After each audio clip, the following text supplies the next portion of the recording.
You're watching Buzz with Jess Lujan. Oh, the James Bond startup. Good evening, Guam. I'm Jess Lujan. Welcome to this edition of The Buzz. Exciting show tonight. I have former colleague, former Senator Frank Ishizaki in studio with me tonight, and we're going to be discussing, of course, Bill number 215-32. This is the medicinal use of marijuana, also known as the Joaquin Concepcion Compassionate Cannabis Act of 2013. And as a former colleague, of course, we'll get his perspective in the, of course, the crafting of the bill. But also, you know, we all know Frank is a lawman. whether he's former chief of police, director of DOC, FBI. He's a lawman, so we want to get that perspective. And again, in the law enforcement side, all good intentions. It's a greatly intended bill, but I hate for it just to fall to the wayside as well because maybe it was ill-conceived and underfunded. Good evening, Senator. How you doing? Good evening, Jess. Thanks for having me on. It's, you know, I want to get your perspective in this because, you know, we're together every Friday as you're part of G4S, and we bring people in. We talk on the radio regarding their organizations and all that. But we touched on medicinal marijuana a little bit. And again, I want to get your perspective. You've read the bill in its totality, as is. If you were in the legislature, knowing you're a lawman as well. Hey, by the way, the what you crafted a few years ago in regards to law enforcement pay is going to be done now. Congratulations! It's incredible, and you voted for it. I voted for it, but congratulations on that. Well, so, thank you, and I think the officers deserve it. Yeah. It's just too bad they waited too long because this is going to be a tremendous impact. This catch-up payment. There we go. But again, we can't. You'll be remiss to say that you didn't have anything to do with it, and you had a great deal to do with that. So again, thank you for that. Anyway, your perspective on 215-32. Well, I think it's very noble, and I think there's some great intentions. And I don't think anybody's going to be opposed to the use of marijuana for very specific medical purposes. I know the medical society has to look at it. You know, we depend on the doctors to give us guidance on prescription drugs and the best treatment for certain occurrences. But there's certainly there's a lot of literature, a lot of discussion that's been going on for a few years concerning the effectiveness of marijuana for certain very difficult situations, medical situations. Sure. And it'd be difficult to disagree with that. However, I do have concerns about how to control it, and is it going to create by legislating and permitting cultivation, growth, distribution, storage, what kind of other problems might we create? And that'll be the biggest concern I would have. Yeah, and in reading this, Senator, in reading this, of course, the oversight agency is the Department of Public Health and Social Services.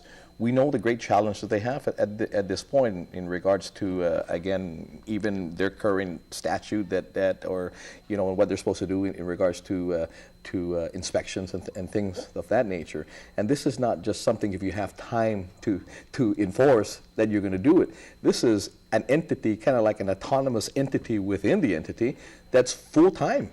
And there has to be expertise in that. I don't know. I mean, we read the bill in the sense that there are a couple things that, upon passage of the bill, you got 90 days to get the rules and regulations, go through the Administrative Adjudication Act. Hey, we got professionals up there. I don't know if they're professionals in the sense of crafting rules and regs for cannabis medicinal use.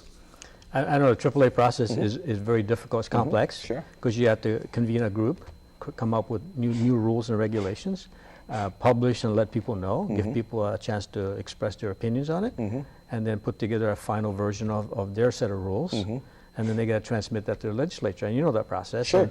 And legislature may amend it, they may ignore it. If they ignore it, it automatically goes into effect, right? So the problem I have is do we have the expertise, and can we really get the AAA process done in 90 days?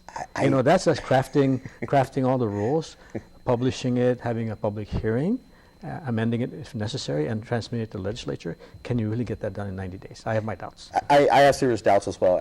Again, this is landmark legislation. This is a new thing. It's not something you're just amending current law. It's a great task to take on, and to give it to an agency that's already stretched to the limit to do something else. I just don't know if they. I mean, if I was a betting man, I'm not a gambler, but if I was and I had $1 to bet, I wouldn't bet my last dollar on this, that they'd be able to get this done and be able to regulate it. And if they do have this, I mean, you know, we have entities out there that you know, if they really had strict regulations, they would be closed down by now. Absolutely.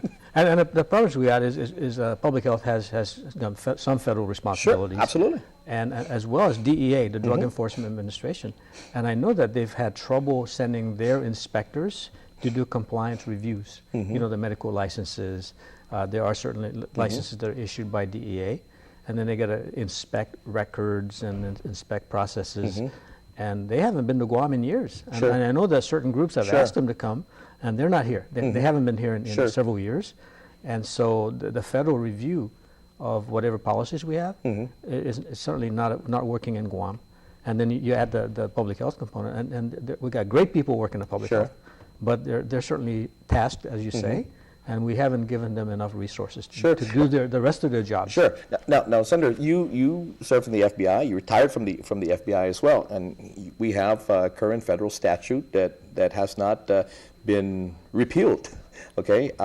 The administration, of course, the Obama administration has said, "Hey, let's take it easy," but you know, it's, you know, there's constitutionality of it. I mean, you know, it's been challenged, like, you know, in the sense that a law is a law. The president cannot say don't enforce that law versus this. So there's a gray area there that I think if you got a legal challenge, you know, he would lose in that, because the president cannot just enforce the law as he sees it. You got to, you know, enforce it in totality. Now, as a former federal agent as well, I mean, if you were there and federal law contradicts local law, federal law trumps local law, what do you guys do That's an interesting. You got a series of interesting questions there. But remember, the Attorney General of the United States is Eric Holder, and he's publicly given that guidance to the U.S. attorneys throughout the country to meter down on marijuana and to leave medical marijuana alone. If I recollect, and of course he does that guidance. And but the next Attorney General may not follow the same suit. Sure. The difficulty is it's still in the books. And remember, in the Federal Registry, there are 5 schedules of drugs, and Schedule 1 are those drugs that are deemed have no medical use. Sure. And they determine, like, heroin doesn't have medical use, and how about LSD and marijuana. Unfortunately, marijuana is placed in the same schedule, which probably doesn't belong there, but that's a discussion for somebody else to do. So the difficulty from federal law enforcement is do you ignore it, or do you enforce the laws? And if it's just, I think if we're looking at if it's just possession for personal use, enforcement is minimal to none across the country. And certainly in Guam, there's been a lot of discussion about decriminalizing marijuana in Guam. It's already been decriminalized. If you recall, that anything less than 1 ounce of marijuana is a petty misdemeanor or a violation. And so there's really no jail time, no arresting. It's just issuing of citations. So interesting discussions. But federal law does trump state laws, and what's interesting is remember, in the framing of the Constitution of the United States, that there are state powers and federal powers. What about territories? Do we have state powers?